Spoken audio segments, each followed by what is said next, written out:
Um, yeah, part three of this Brian May thing. This has been a good interview so far. Um, yeah, it was great to see what John Deacon had made. Uh, but yeah, this is a Patreon request from Richard, so this is part three. But yeah, let's go. Actually making a record, those kind of things that they Oh, I've obsess gone back a about little bit. when you're the artist and it's your music. You Yeah, hear things that other people don't hear. yeah. It's also a whole topic for your series if you want, what happens when you vibrate, when you do vibrato on a guitar string, because it's not a sine wave. Like with the tremolo arm, you can make it go above and below and it's perfectly centered on the note.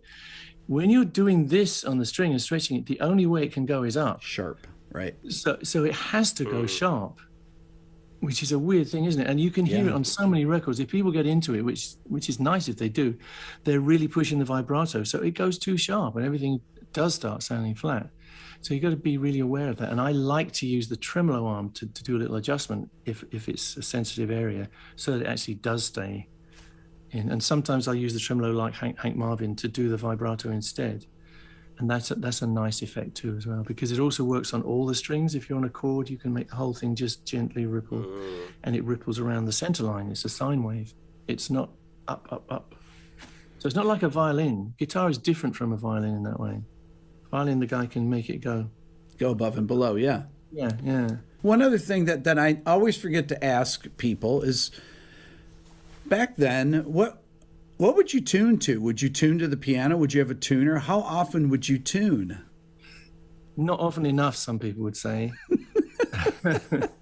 We used to say we tune to the A30. The A30 is a road which comes out of London and takes you down to the West Country. Such Oh, an even The A30 starts here, literally. The A30 is at the top. Yeah, it's at the top of here. And I'll tell you something interesting about the A30 as well. I saw it on a thing to do with ancient monuments and how ancient monuments all line up on ley lines. But the A30 is a ley line, and if you go all the way um, to the end of it, you come to a roundabout. That roundabout is actually a stone circle, which is still there.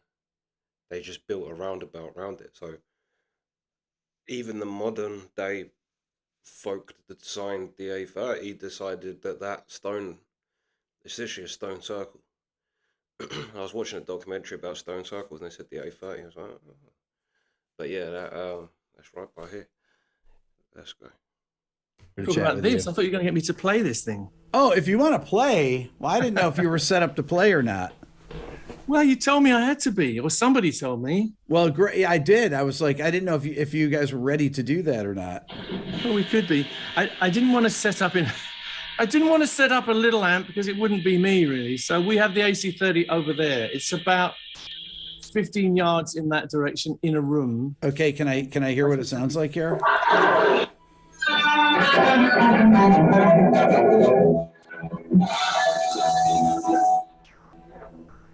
Does that? I don't know how that comes across. There's a lot of ambience on that, but that's the sound of these two pickups out of phase. So it's very graunchy. It's very. You got to. I probably need a sixpence, but it's a harsh sound. Mm.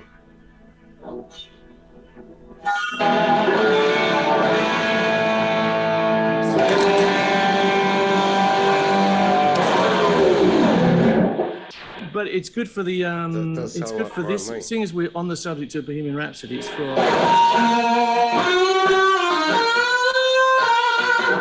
it's the wrong thing.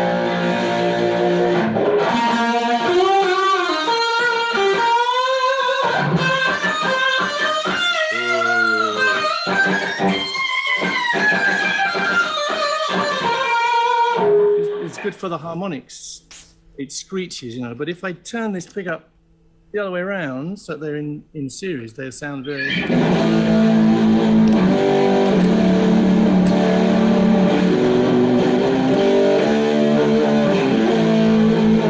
And it's a very warm sound, and I love the fact that this guitar will make all these different sounds. My favorite is putting these two pickups in phase here.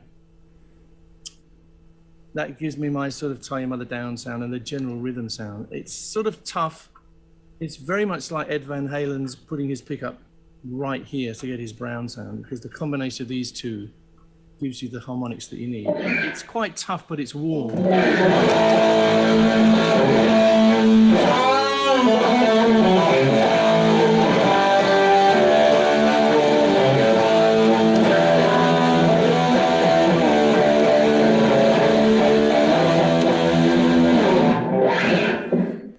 I don't know how that's coming across because it's a long way away, but it needs to be, probably.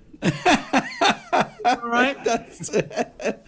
Brian, on the solos at the end when you're doing all those harmony parts, the kind of cascading things in the guitar, it sounds like you're changing the phase of the pickups. You're changing pickup combinations on each part. Is that true? Yeah, Rhapsody, I had this thing, I wanted to use every combination. It just seemed to want it because there's so many differences in mood throughout the song, like you said. So yeah, I think I used every combination in the heavy bit. You know, ding ding ding ding ding ding ding ding ding ding. Every time that happens, it's on a different setting, right up to the end where there's an octave piece, and they sort of going up to them. And it's the harshest sound of all there, I think. But yeah, those pieces at the end. What am I doing there? I can't remember. I think there's a bit of Deaky there. There's a combination of Deaky and the AC30s on that track. Got it. I was wondering about that because some of it doesn't sound like your regular setup. Yeah, it would only be Deaky. It would only be the AC30 or the Deaky amp. Yeah, pretty much. Yeah, I've thrown everything else out by then. On Sheer Heart Attack, I remember using a Fender twin amp or something to get that sort of rock and roll, like Mott the Hoople kind of sound for Now I'm Here. But I think that's the last time I ever used a different amp in the studio. You can't really go wrong with an AC30. No, they're beautiful. It's another whole program. Why is that? There are good reasons behind that, which you know, I'm sure. It's the configuration of the way the output valves are set up. And you don't get distortion at low levels like you would in a Marshall amp. It's part of the Marshall sound, but in the AC30, it's very pure at low levels. Everything's like hi-fi. And as you go up the curve, at each end, it bends around. It goes straight like this, and then it straightens out that way. So you get a gradual journey into compression and eventually distortion, but it's really smooth. That's what I love about. Do one more time. The AC30s, and let me see if I can show you what I mean. At very low volume,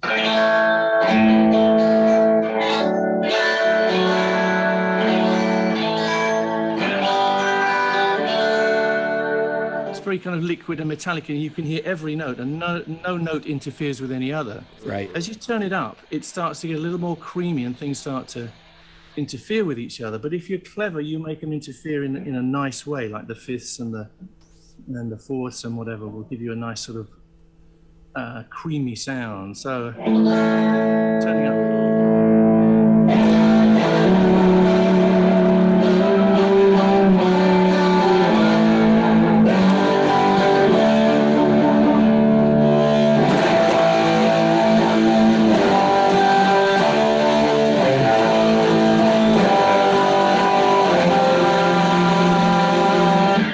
And you can still, the funny thing, it's amazing how much of his guitar sound is Queen's sound, because from just hearing him play guitar, like when he lets the notes ring out, you can just hear it like in so many, it just sounds like Queen. Like he has a very specific way of playing, but a very specific sound as well. And yeah, every time he's strumming that chord, you're kind of getting that that Queen feel, especially live Queen. Yeah, fire. At the AC30s, you can still play discords, and it doesn't sound that bad. In fact, it's rather nice. You get all this strange kind of interaction of the harmonies, like this chord here, you know, which is what I use for Radio Gaga when we do it live. It just gives a nice breadth because it's you can still hear all the notes, but they're really messing with each other and making all these strange sort of overtones that weren't there in the beginning, you know? It's not quite as sweet. So I'm holding this the whole time just to try and just kind of edge things into sweetness, I suppose. And are you when I know you're re-releasing all your solo records now. Yeah. And do you want to talk about that for a second? Yeah. Thought you'd never ask. Yeah. Yes, Back to the Light is out. I'm thrilled.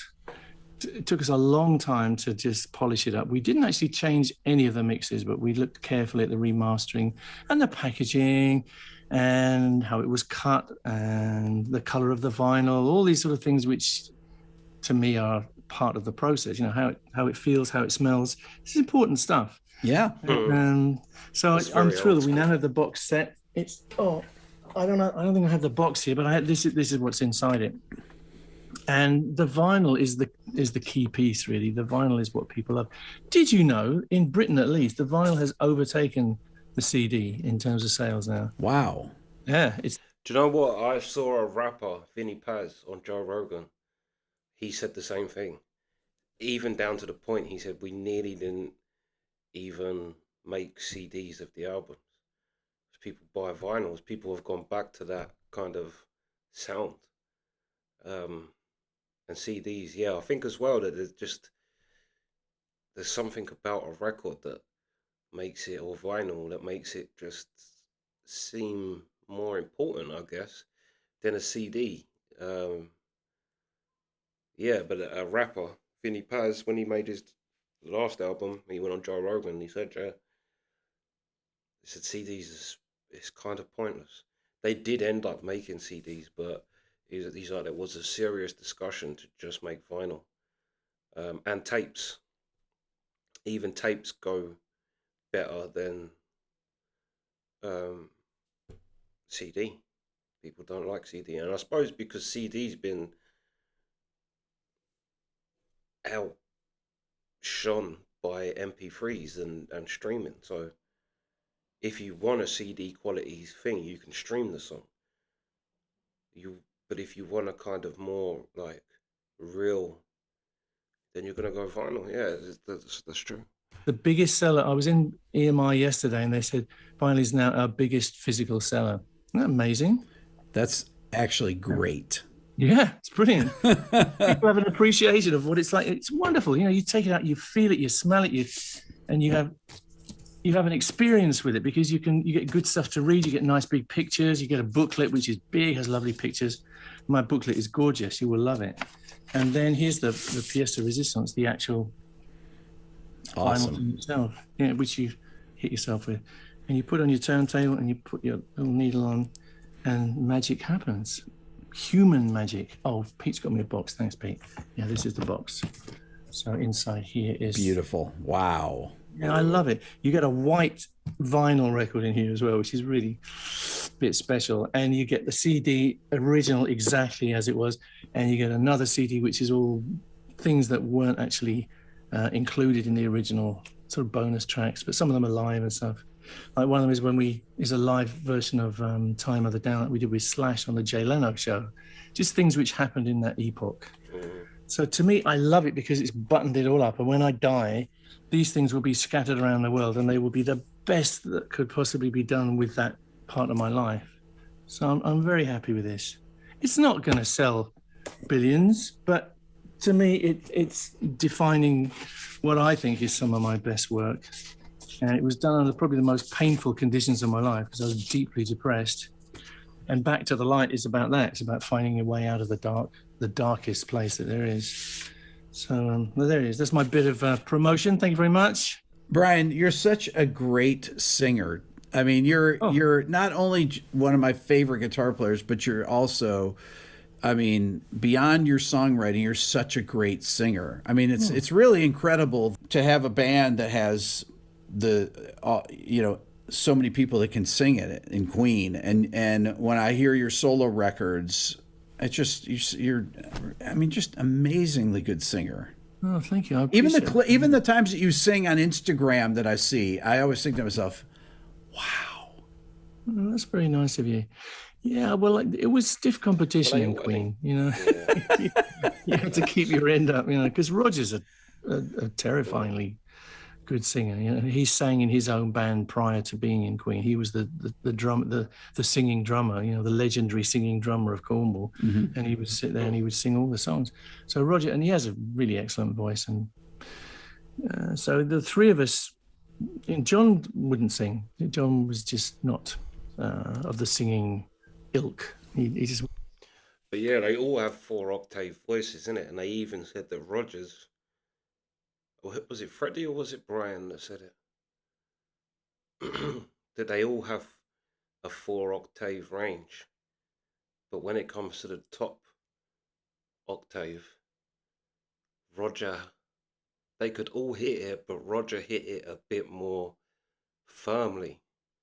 I don't know if actually that was Freddie, Brian, or someone told me that in an email, but I do remember that them saying that yeah, out of the three of them, Roger had the ability to hit that high note a bit more, um, with a bit more guts to it than the other two, which is, again, is amazing because you think of Freddie, like even over Freddie, he could hit that.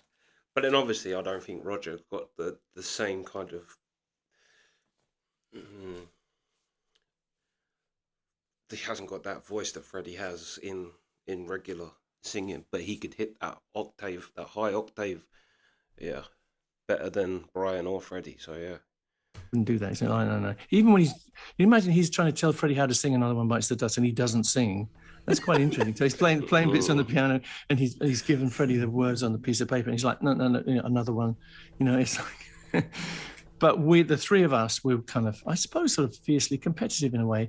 But we were aware that together it was such a great, fortunate thing, because Freddie had that incredible sort of razor edge to his voice, beautiful sort of silken razor. Roger had a sort of very broad sound, very high top, sort of huskiness on the top, and quite a bit on the bottom. And I had something in the middle. I had a sort of warmth. And if I pushed it, I would sort of get into the more husky territory. But the three voices together had a natural blend, which you couldn't buy. It just worked. Whenever the three of us were on there, and we did it, well, 3 times, like I told you, with the multi-tracking, that was the sort of Queen sound. We didn't have to try very hard to do that. Would you sit there? Would Freddie go over to the piano though and say, "Hey, this is our line. We're going to sing here. Let's practice this for a second and play it"? Yeah, we'd always have the piano at hand, and so the next line is and we got okay, run it, and we would just run it because No problem. yeah, because I mean, there's some really weird interlines though. there are Very some weird strange things, chromatic lines in Bohemian Rhapsody. Oh my God. I mean, really intricate lines. Yeah, that really makes it fun though, because you got to learn things which yeah, it's hard, but it's fun to do that. And when it works, when you hear it coming back in your phones, it's just magic because suddenly it all blends together. And Freddie had done his homework. See, Freddie was very industrious in those days, and he would come in with it all sorted. Later on, he was much more like sort of laissez-faire. So even like Crazy Little Thing, he said, "Oh, Brian, you do some harmonies, you know, just tell us what to sing." And so he had the knack of letting go, which he developed over the years. But Rhapsody, he's on the button. He's on every harmony, every single one. It's amazing. Yeah, his pitch is so ridiculously good too. The whole intro, I mean, it's just I mean, it's so beautiful. It's just the blend, everything of it, and it just the tuning is astounding. Yeah, he had amazing. He's a self-made man. He went in the studio when we first went in, and he'd been singing with us live. We'd been rehearsing and writing and everything, and he was pretty out of control, I have to say. I mean, even he knew it. You know, he'd run around screaming and posing and whatever, but the vocals would be kind of all over the place. He went in and we laid, I think, 4 tracks down, and Freddie said, "I'm not having this. This is not good enough. I don't want to sound like that." And he went in again and again and again and worked on it, listened to it coming back, and molded himself into that singer. So by the time he's on Bohemian Rhapsody, he's phenomenal. after Bohemian Rhapsody, the record after that is The Day at the Races. If Yeah. you listen to a song called "You Take My Breath Away," he does an introduction for that, ooh, where he's multi-tracked it all himself, and it's so close, it all phases. He's so accurate. So in tune, yeah. Yeah, it's incredible. That's not an effect. There is no effect on there whatsoever. You listen to it, and it's all just delicately phasing with itself. All the separate parts. It's beautiful. I never heard anybody do that quite to that degree of perfection. Yeah, Freddie just became kind of superhuman in doing that stuff. Yeah. Yeah. Amazing. He had the, Freddie wouldn't have called himself an intellectual, but he had incredible vision, and he was utterly unforgiving of himself. So he would never let it go until it was perfect. And he'd work and work and work, and if it wasn't right, he'd try and figure out why. And dedicated, lived it, loved it, just all his life loved it. Doing the breakdown, I've done the whole introduction, everything, and it's difficult to figure out how to talk about it because there's so many parts to it. I mean, I started out by doing a breakdown of the harmonies in the introduction. He starts out with a B flat 6 chord. He's singing D, F, G, B flat is the first voicing he sings. And then I go through and I kind of play on the piano and talk about these and talk about the progressions. And I like to do it from that. And then I like to talk about the songs from a production point of view, and explain about. I'll talk about bouncing and things like that. Give people because people that will watch this will be people that don't know anything about recording. People that love the song will watch it, and I want to kind of explain without getting into the nitty gritty, just about the challenges of doing these kind of overdubs, what you guys kind of were doing at the time. So interesting. It's a lot of stuff. This is by far the most complex song I've ever tried to break down before. That's funny. I mean, it really has no parallel. No, I guess it doesn't. No. It's unusual, and it's still got secrets. That's the lovely thing. It's kind of, in a way, I think it's nice that Freddie didn't sit down and do this, because you'd have been trying to get out of him. What did you actually mean? Why are you saying this? Why won't they let him go? What's going on? And I'm just so glad that it never happened, because it's all in our minds, which is what he wanted. Well, yeah, he said that. I've seen him talk in the future, you and I are going to do a breakdown of one of your songs, like you said. So I definitely want to do that. But I want to come there and interview you in person at some point. Right. I'd love to schedule that. Yeah, come see my place, my pad. Love to. Brian, thank you so much for spending the time today. This is really great talking to you, Rick. Such an honor. Mr. Beato. The Beato goes on. Want to once again thank Brian for being my guest, and remind you, if you've stuck around this long, to subscribe to this channel, Rick Beato 2. That's all for now. Don't forget to subscribe, ring the bell, and leave a comment. Check out my new Quick Lessons Pro guitar course that just came out. Also, the Beato book, if you want to learn about music theory, that's how you do it. And check out my Beato ear training course at beatoeartraining.com. And don't forget, if you want to support the channel even more, think about becoming a member of the Beato Club. Thanks so much for watching. Yeah, I see an interview where Freddie said something along the lines of the meaning of songs, because and he says it was something along the lines of he doesn't like to say the meaning of songs, because sometimes when a songwriter tells you what the song's about, it can almost spoil what kind of you're thinking of the song. Like a classic one is Paul McCartney's Martha, My Dear, I think it is. And it's such a great song, and you kind of think it's about love or something, but it's actually about his dog. It's a story about his dog. So, yeah.